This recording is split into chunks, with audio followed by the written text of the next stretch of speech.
It costs your favorite shoe company less than $10 in production costs to produce that shoe that you stood in line for and paid $275 retail for. Let that sit now. Let that marinate. Tried to play me like a sucker, I go rampage. Ooh, I'm a beast, I should be living in a down cage. Time is money, bitch, you know I ain't got time to waste.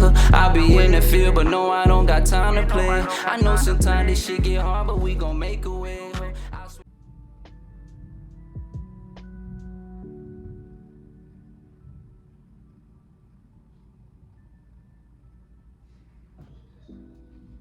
Welcome back to the Real Talk Show, the Real Talk Podcast, the Real Talk Temple. However you want to address this, you better get one thing clear. It ain't nothing but the real deal when you jump in this dungeon. Y'all check it out, man. Hit that like button, hit that subscribe button, and tap that notification bell so you could be alerted when we dropping more content.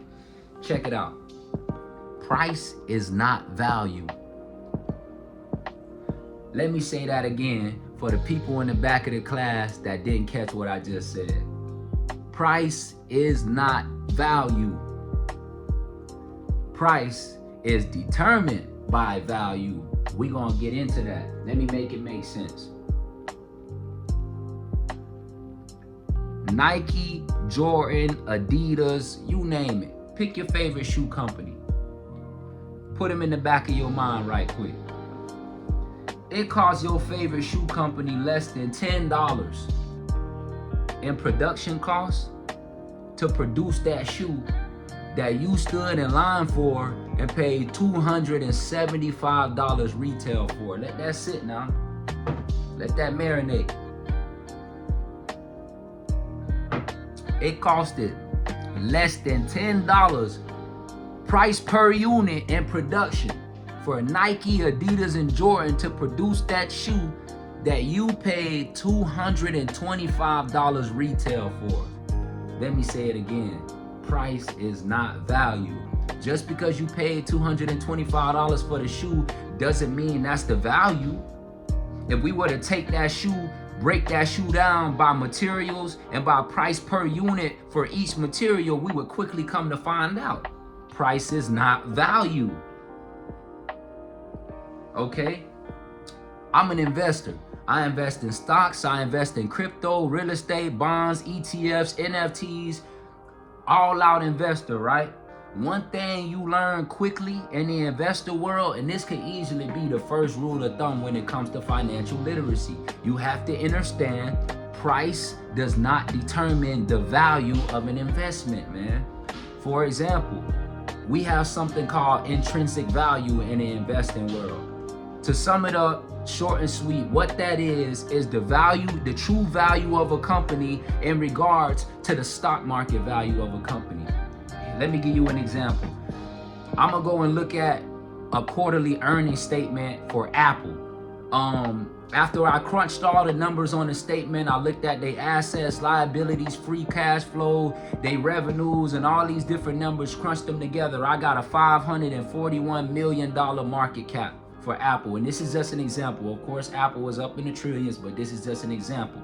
I got a $541 million market cap from my due diligence and crunching the numbers based on what I think the company is worth. Boom. I move over to the stock market. I take those numbers, crunch them down, look at the market cap that the stock market has in regards to this company. If I came up with a $541 million market cap through my diligence, but the stock market has this company at a $641 million market cap, this is a sure indicator that this company is highly overpriced on the stock market, and this is not going to be a good trade.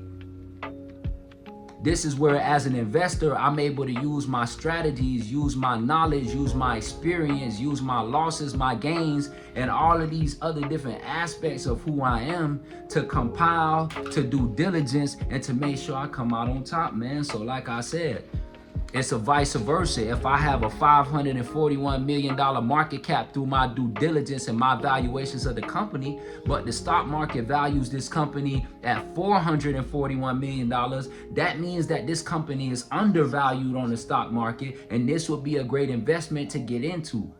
So be it if the volumes, volatilities, and a few other things fit my criterias. But that's another story, man. If y'all want a video on intrinsic values, discounted cash flows, and how to find great stocks to invest in, just drop a comment below and let me know. We're going to make sure we roll that out to you, man. Price does not determine value. Many times you're going to go somewhere, you're going to get online, you're going to go in a store, you're going to be trying to buy something peer-to-peer. And the price that's labeled on that product, person, place, or thing, doesn't necessarily indicate the true value that it has. In real estate, just because a house is worth $500,000 doesn't mean it isn't actually worth $750,000. Or that doesn't mean that the house is actually worth $250,000 and you about to pay double. It's all in doing your due diligence. So what you can do there is you can get on Zillow. You can look at houses in the area, what those houses have sold for, what they have previously sold for, and things like that. And you will be able to crunch down the value, the true value of the property, and compare it to the price and decide if that's a good investment for you or not. This is going to be very fucking crucial when you decide on what to put your money in to grow it. You don't want to put your money into things that's not holding value based on or gaining value in regards to what you paid for it. I just told you I'm an investor, right? So if I put $1,000 into an options contract today, I'm not trying to put $1,000 into that options contract for me to lose $100. So I'm going to go and do my diligence because I understand it's easy to jump on Robinhood. Robinhood is very good at making illusions. So you might be down just 50 cents, but your whole portfolio showing red. It's looking like you down everything. You lost everything, but it's very great at creating illusions. So when you going on here, you picking shares to buy, you picking contracts to fill, things like that. A lot of shit is going to jump out at you like, buy me, spend your money on me. But it's very crucial that you learn that the price on that is not always the value, bro. There's people that walk through Publix and Walmart, and while they're shopping, they are online. They are comparing shelf price to online prices. They crunching shit on calculators. They using coupons, and they applying this same method that I'm giving you to their life. And what happens because of that? They got fucking stockpiles of groceries to the mile high to the roof. They'll never need for groceries. You can apply this to any aspect of your life. You will never need for finances. You'll never need for groceries. You'll never need for a ride. You'll never need for friends if you start to understand that price does not determine value in any way, shape, or form.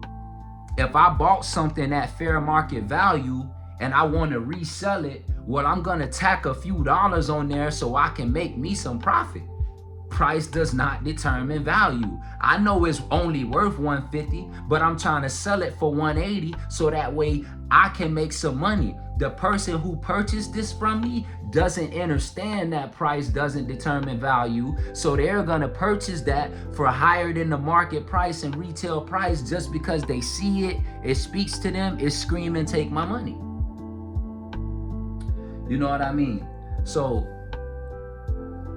when you on your journey to success, like I said, when you thinking about investments, when you thinking about business ventures, what you can do to get some generational wealth going, to quit your 9-to-5, all these things under that same umbrella of entrepreneurship, financial freedom, and self-sufficiency are gonna come back to what's arguably the first rule of thumb in financial literacy: understanding, and overstanding that price does not determine value, man.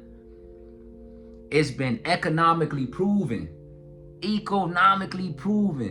that Toyota has more value than Mercedes according to the price. One might look at the Mercedes and be like, it's 70, 80K. It got more value than a Toyota, but that's not necessarily true. when you go and try and change the oil and get shit done for the Mercedes, that'll come to the realization really quick, man. So you got to understand in this world, with this dollar, it inflates. It's losing value each and every day. So right now you want to be making investments that's as lucrative and as profitable as possible. And one thing you're going to have to understand off the bat for the 800th time in this video is that price does not determine value. Now, price does not determine value. Now, price can be determined by value. So if you have an antique vehicle, is 60 years old, it's only been driven a certain amount of miles, it's had 2 owners, okay, all of that is valuations of the vehicle. We can take all of those valuations and create a price that we think is fair enough. But on the other hand, you can't just look at the price of the vehicle and determine any valuations based off of that. Any valuations, man. I'm finna check out. Listen, we're gonna have a lot more business content coming. We're gonna get some special guests in here and we're gonna really crank this thing up and ramp it up. And we're gonna get this literacy out here and we're gonna redirect the path of this generation, man. The younger generation, ages 20 to 30 right now, suffering bad, man. Everybody think it's time to have fun, enjoy your life while you young, live it up. But see, that's the wrong move, man. Right now, you're supposed to be working your ass off, saving, grinding, and investing. So when you get older, when you 55 and 60, then you can have fun. Then you don't have to work. You know what I'm saying? You don't want to be that one person that's 60 years old telling everybody about all the shit you used to do, what you coulda, shoulda, woulda been. There's always somebody that's like, man, I used to go to school with that dude, man. Look at him now and look at your ass. Prime example, man. But y'all be smooth. Y'all be safe out there, man. Until we link again, I'm out, baby.